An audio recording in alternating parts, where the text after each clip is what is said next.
Hora de falar sobre os mais jovens ganhando espaço no time principal do São Paulo. História é essa de que o São Paulo pediu 200 milhões de reais para venda dos name rights de seu estádio. Últimas de mercado, bastidores, finanças e muito mais. Fala aí pessoal, sou Jorge Nicola, bem-vindos a mais um vídeo do canal. Sempre bom ter vocês por aqui, sem perder tempo. Pedir para deixar like, se inscrever no canal e ativar as notificações. Hora de falar sobre os mais jovens no São Paulo. Você pode escrever aí. A ideia da diretoria tricolor é permitir que atletas que fazem sucesso no sub-20 sejam mais presentes no time principal. E eu vou explicar a história. Nos últimos dias, o São Paulo negociou Ferrarese com o Botafogo e Alisson com o Fluminense. Ambos foram por empréstimo. E eu perguntei para um dirigente do São Paulo durante uma live se existia alguma chance de reposição dessas saídas. O dirigente afirmou que por hora não há intenção do São Paulo em contratar, com a lembrança de que a janela de inscrições se encerra em 27 de março. Qual é a ideia do departamento de futebol? Permitir que atletas da base sejam experimentados nos próximos dias.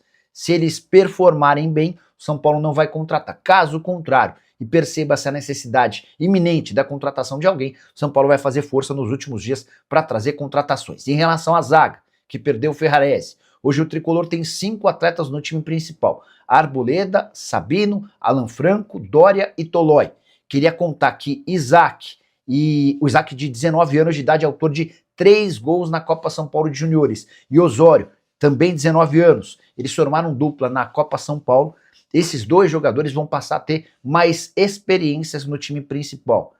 A ideia é entender se eles já estão prontos para se juntarem aos outros 5, para que o São Paulo não precise contratar atletas. Em relação à função de volante, há uma curiosidade especial em relação a Matheus Ferreira, jogador de 20 anos de idade, contratado no ano passado do Vasco da Gama, 10 partidas pelas seleções de base ao longo da sua carreira, também performou bem na Copa São Paulo de Juniores e deve ganhar mais minutos e protagonismo no time principal. Existe também uma torcida para que o Negruti enfim corresponda, jogador sempre muito badalado desde os tempos da base, mas que no profissional ainda não conseguiu se encontrar.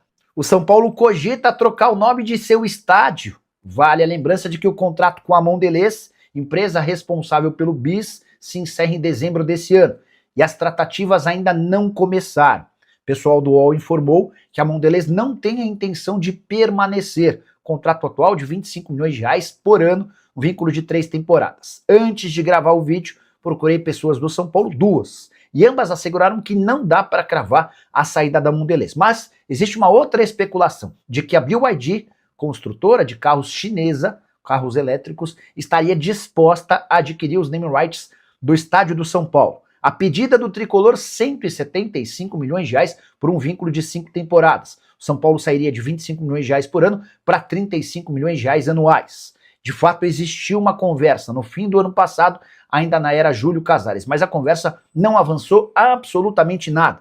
Nem chegaram a discutir cifras. Foi uma primeira conversa para apresentar as intenções, condições, enfim, não houve avanços e dentro do São Paulo não existe nenhuma perspectiva de que o negócio possa ser fechado. Esse é um assunto que vai ser melhor digerido e entendido ao longo da temporada diante das propostas que possam aparecer. O desempenho do time dentro de campo também ajuda bastante ou atrapalha, dependendo das circunstâncias. Você, que nome gostaria de ter no estádio do São Paulo? Só para completar, Morumbis poderia ser trocado por Morumbid, caso a BYD fosse a nova proprietária dos name rights. A gente se encontra assim que surgir notícia, tem live a partir das 7 da noite. Tchau. Nicola, fala sobre os name rights do São Paulo. João Pedro Souza. João, o contrato com a Mondelez, que é responsável pelo BIS, ela se encerra em dezembro, tá? O UOL publicou que dificilmente vai haver renovação. Os escândalos todos envolvendo camarotes e tudo mais, isso pesou na decisão da Mondelez. Eu entrei em contato com uma pessoa do São Paulo que toca esse tipo de assunto e a pessoa se mostrou surpresa. Ela disse que não recebeu em momento algum esse feedback da Mondelez. A gente fica só até dezembro e não tem mais interesse. Mas em paralelo a isso, no fim do ano passado, ainda na gestão Júlio Casares, houve uma reunião com o pessoal da BYD, que é a montadora de carros elétricos chinesa, né? A BYD quis conversar com o São Paulo para estabelecer um início de tratativas. Não se chegou a falar em valor, pelo menos de acordo com a minha apuração. O pessoal do UOL tem outra notícia e chegou a publicar que A pedida do São Paulo é de 175 milhões de reais num contrato de 5 anos, ou seja, o São Paulo saltaria de 25 milhões de reais por ano com a Mondelez para 35 milhões de reais por ano, mas que as conversas deram uma bela esfriada. Tá? Vê com alguém no São Paulo se o Matheus Ferreira, volante da base, vai ser usado e qual o valor da multa dele. A saída do Douglas Schwartzman fez com que... deixa eu ver se o Biasotto,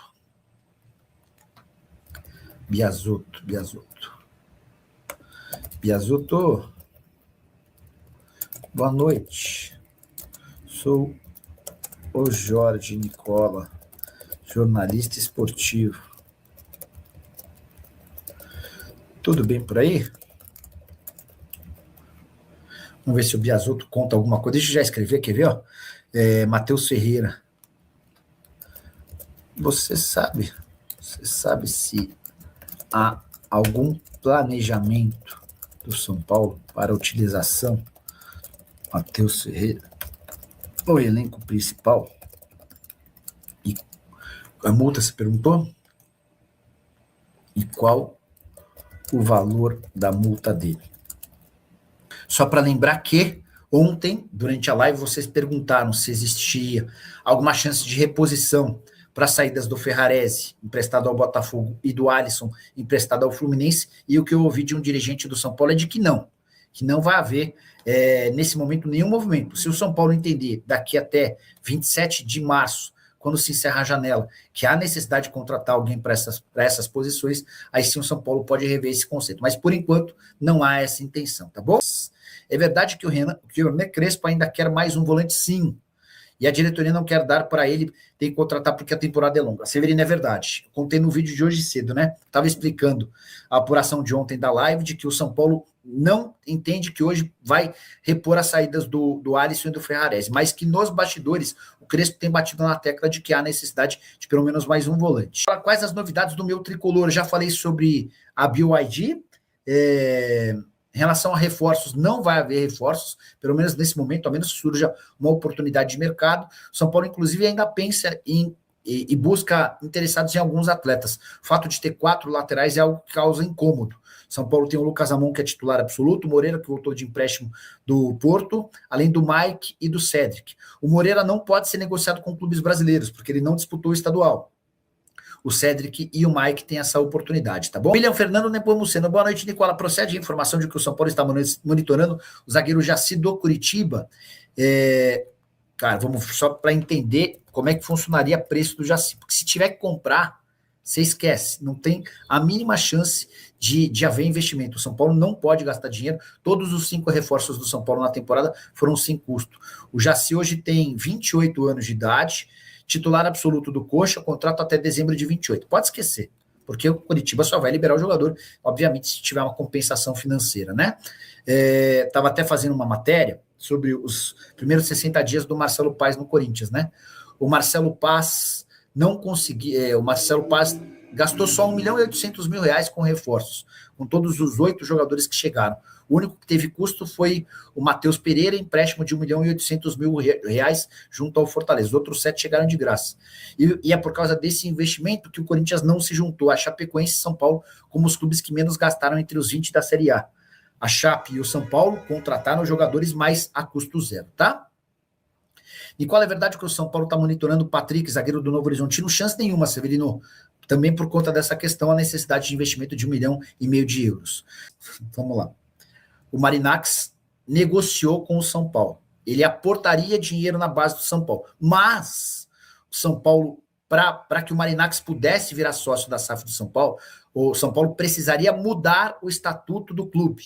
Porque não há no estatuto do São Paulo a disposição, a legalidade para que alguém vire um investidor.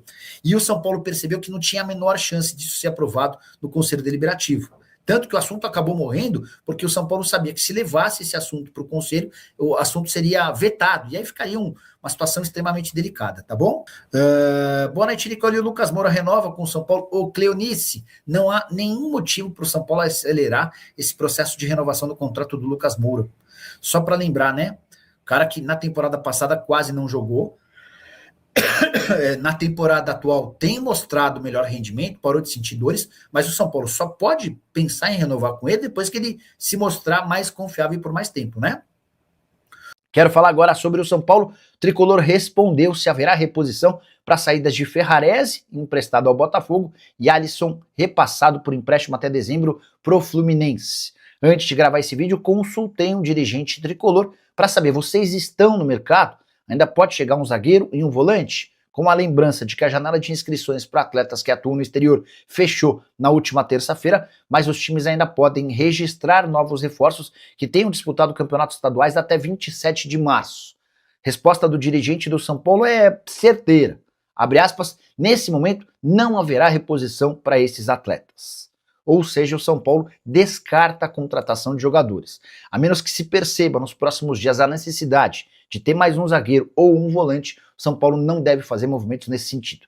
Quero contar uma informação, mais uma de bastidor. Hernan Crespo anda incomodado com a falta de volantes. Ele acha que há necessidade da contratação de mais um atleta para esse setor. Embora ele já não fizesse questão de utilizar o Alisson há bastante tempo. Alisson que só foi relacionado para uma partida do São Paulo na atual temporada. A diretoria do São Paulo, se fazendo valer daquela máxima de que não pode gastar dinheiro, só vai contratar se for algo extremamente emergencial. Você, torcedor do São Paulo, entende que há necessidade de trazer mais um zagueiro, um volante ou qual outra posição? Já usa o espaço para comentário e registra a sua opinião, beleza?